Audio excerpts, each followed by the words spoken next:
Well, hello, you lovely people. My name is Kat Kinsman. I'm the executive features editor at Food and Wine, host of the Tinfoil Swans podcast, author of High Anxiety, Life with a Bad Case of Nerves, and founder of Chefs with Issues. And talking about keeping people safe and healthy in the food and beverage industry is my Roman Empire. So Food and Wine's been making predictions about the future of food since 1979. I have an unofficial title at work as being the archivist of the brand. So please indulge me for just a second because we're talking about the future. I would love to share a few of the more ridiculous predictions we've made about the future since we launched as magazine in 1978. So in 1979, quote from the magazine, New Year's Day, AD 2000, the dawn of a new millennium. Last evening, Mr. and Mrs. Trencher Person attended a small party at the home of friends. The host emptied a few packets of grainy powder into the crystal punch bowl, added three 750 milliliter bowl of spring water, et voila, instant champagne. Also, in the future, we may favor insects as an alternate source of protein. For example, tons of face flies, which are similar to the common housefly, can be raised, pupa and adults, on a ready diet of cow manure. Face flies have little or no taste, but contain up to 53% protein. Dr. Edwin W. King of South Carolina's Clemson University has experimented with farming face flies in a cattle feedlot. He envisions the eventual mass marketing of the face fly as human food, the hamburger helper of AD 2001. In 1983, we wrote martinis. We've been hearing rumblings from several forecasters, including George Lang, that the martini, along with 1960 martini culture, is on the rebound. But Impact's research doesn't confirm it. The forecaster of this trend are dreaming, says Marvin Shankin, editor and publisher of Impact, a newsletter for the wine and spirits industry. Guess it took until 2024 for the martini to fully make a comeback. In 1983, also, we were apparently freaking out that there was a labor crisis that would be solved by a newly formed fast food company in Canada planning to use robots to wait on customers. In 1983, the dawning of the age of the American chef. The top American chef will be recognized as the equal to the best Europe has to offer, and gracious, a good number of them will be women. By 2003, we were anticipating that, hey, also the ladies would have a shot being Psalms. To finish this out, in 1987, we were looking at the rise of bottled waters, which had risen 300% in the last decade. Californians were drinking 40% of all the bottled water sold. And that one seems to have stuck around, but it was causing a lot of consternation back in the day. I would tell you where to go on foodandwine.com to read this, but there was an AI misfire last week and it actually deleted it from the site, and I am trying to get it back. But I'm appearing to you on the screen because, as you might infer, I am part of the travel apocalypse that was kicked off by the CrowdStrike software update, and I found out at 3:30 a.m., luckily before I started trekking from Brooklyn to Newark, that my replacement flight was canceled, and I really deeply appreciate the heroic efforts of everybody on the team here, and special thanks to Bailey King, who she had me on speaker on her phone. I was able to listen to all these incredibly thoughtful presentations, thanks to her.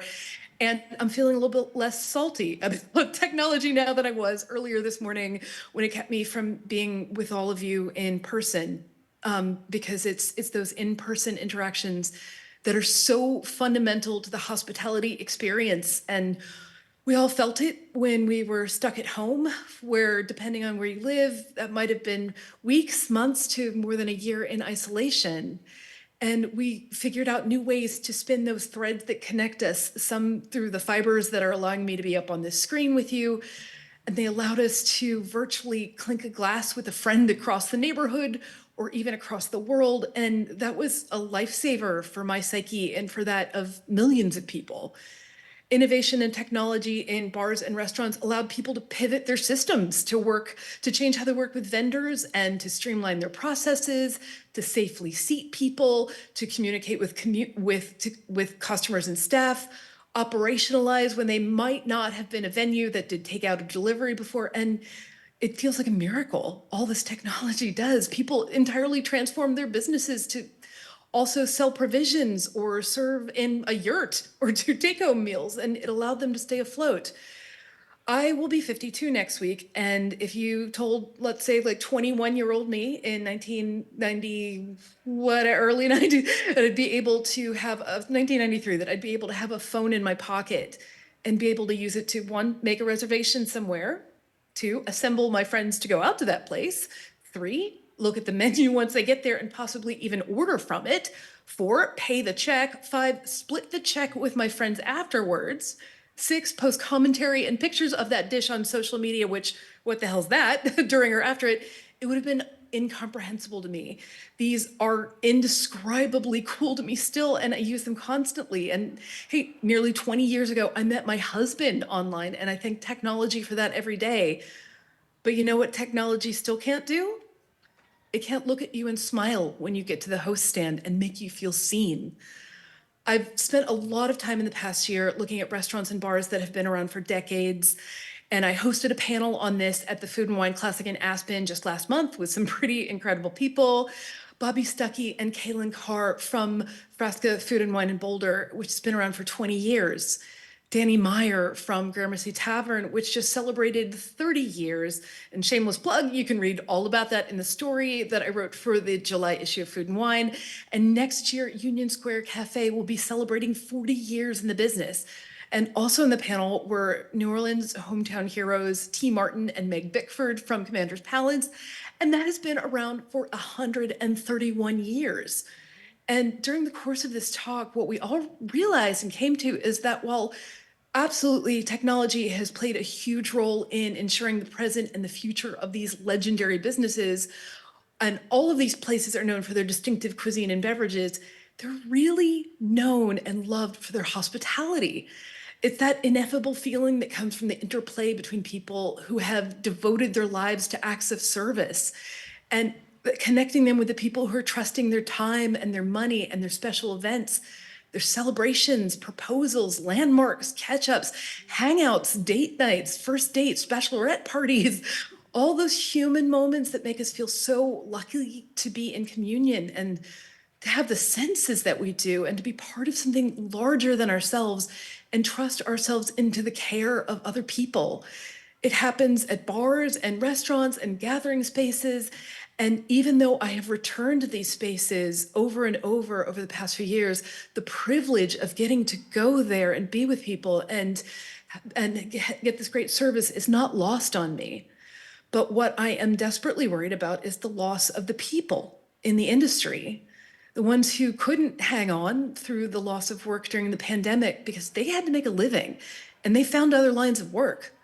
The people who realized during that time that the way the industry is set up is not conducive to having a sustainable life, whether that's the grueling hours, the physical toll that leaves people with burns and scars and non-functional knees, the lack of insurance and benefits, the often desperately meager pay that customers still feel justified in undervaluing because they've been taught to see people who work in service as less than human. And we've lost people to mental health crisis, substance use disorder, and so many other of the woes that plague this industry that we all love so much. Without these people, the ones who pass on the craft of hospitality and care and businesses and have cooking and cocktail and care so deep in their bones, we can have every technical innovation on the planet, but there's no real future for food and drink as we know it. Not on any level beyond the functional, and I don't think that is acceptable for any of us. I have been yelling about this in public since 2016, and it is near and dear to my heart, not only because I have dealt with mental health issues for my entire life, but also because I'm sick and tired of losing people and places I care about. I have too many friends who have lost to substance abuse and mental and physical health issues and suicide. I have too many friends who have devoted their lives to the restaurant and bars they love so deeply. And I'm thinking of a dear friend in his mid-50s who has been in this industry since he was a teenager. He has worked at some of the most successful and lauded restaurants on the planet. The craft is in his bones. He has a restaurant that has won accolades and is, by all accounts, a smash success Thursday through Saturday. And he barely does any business earlier in the week. And he is in the horrifying position of being behind on his bills and not having paid himself for over a month and possibly needing to cut back on the meager but still very talented staff he has left because he just doesn't have the money. And he can't raise the prices, he can't afford PR, and people are sick and tired of being abused by the customers and yelled at on Yelp because they're not used to dealing with people face to face. I'll note he has a zero tolerance policy for people who are rude to his staff, and he's so talented, and he has a restaurant I think is pretty close to perfect, and he hasn't slept in weeks. Who's taking care of him? I don't personally have the answer, though I have decided that my next chapter after being a journalist is becoming a social worker and specializing in hospitality workers. But where I want to take this talk is to highlight some of the organizations that are truly taking care of their own in the industry. So there is still an industry where we can use all these tremendous innovations in AI, in cannabis, ingredients, and taking care of the planet and avoid that desolate wasteland that we were just hearing about as a possibility. There's the Independent Restaurant Coalition, which is advocating for better wages and hours and treatment of people in the service industry. They are a bare bones organization that came together during the pandemic and band together and share information and go up before Congress and lobby for better wages and treatment of people in the industry. And they are so vital to the future of the industry. There's the Southern Smoke Foundation created by Chris Shepard and Lindsey Brown. And if folks have not had any dealings with them, they operate across the US and get emergency grants for people in the hospitality industry who might just need to have their car fixed to get to work. They might need mental health support. They might need medical bills paid. They're helping out hundreds and hundreds of people in Houston who were dealing with the lack of work and funds that were coming in due to weather events going on there. They are just some of the best people on earth. They raise millions for the industry that they have devoted their lives to, and they could use your help as well. And also, if there's anybody in your life who works in hospitality who can benefit from them, they just need to go to the Southern Smoke Foundation site and apply for a grant, and someone will get back to them right away. There's Ben's Friends, also from the ground up by people in Charleston who lost a friend to addiction, and they themselves were all people who were in recovery. And it is a beautiful, fantastic group that meets in local chapters across the country and also has virtual sessions available so you can commune with people who absolutely get it and understand what people in hospitality are going through, and to know that there is a future for you in an industry that hasn't always been super hospitable to the well-being of the people who actually work in it. And there's the Tales of the Cocktail Foundation I want to make sure I get this right, with a mission to educate, advance, and support and craft programs that ensure the future of this incredible industry, and that there are careers and excited young people going into it and learning from the veterans of the business how to find the joy and sustainability and the ineffable power that restaurants and service and creating these special moments in people's lives has. We need this to be passed on to future generations if we're all going to be here in 5, 10, 15, I don't know, 131 years to be having these same kind of conversations. And, I so deeply appreciate all of you sticking around until the end of this and accommodating me via Zoom. Oh wow, I so desperately wish I was there with you in the city that I love so deeply, and getting together and eat oysters and clink a glass with some of my favorite bartenders and servers. Shout out to Skip at Galatoire's, and with some of my favorite humans. And I wish I was there to tip ridiculously well and let people know how much I appreciate the craft of what they do. This all sounds weird and mushy and analog, but it really, really matters. And I hope that I get to commune with all of you in person in the near future and in the distant one. Thank you so much.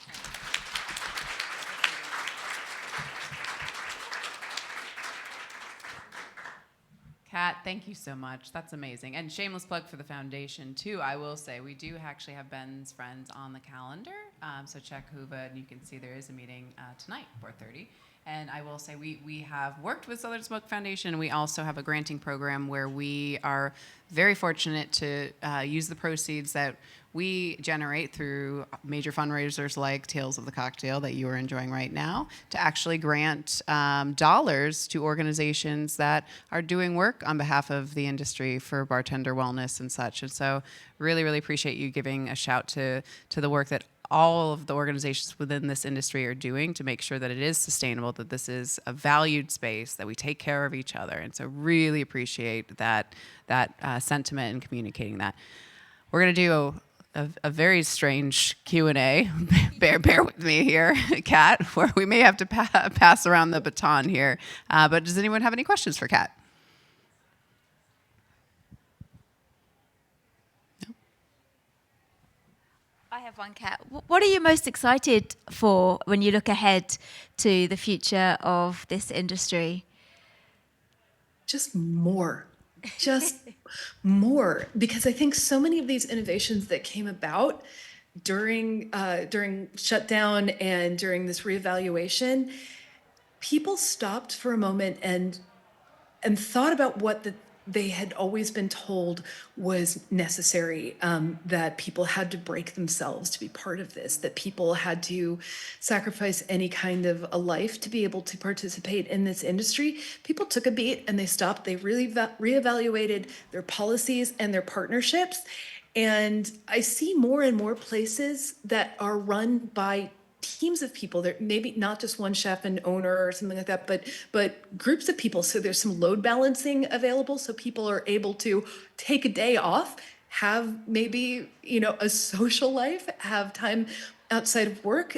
Baked into the very beginning of some of these places, there are policies that allow for time off, for wellness practices, for all of these things that go into making people happier and healthier in their own personal lives. And that shows up in the service. I mean, we all know, we've been to enough bars and restaurants, depending on what, as a customer or if you're working there, where you can tell when the people who are working somewhere are less panicked, less terrified, feel safe and happy at work. I know how much my heart soars when I can tell that the people who are, providing this incredible service are feeling great. And I think it's catching on. I think it's showing that, while we're still having debates about like where, tipping and wages and all that kind of stuff is all going to net out, I think that the intent is there more than it ever has been before. And I cannot wait to go to more and more of these places that are going to, really make a mark in the future. Lovely, lovely. Thank you, Kat. Does anybody else have any questions for Kat? Do you want to wrap up? Yeah. Do you want to wrap up? Yeah. Amazing. Is it on? Maybe. Amazing. Thank you so much, Kat. I think that concludes our last session. Thank you, Food and Wine. Thank you, Kat Kinsman. Really appreciate you. And we will... Oh, right. Well, sorry, bye.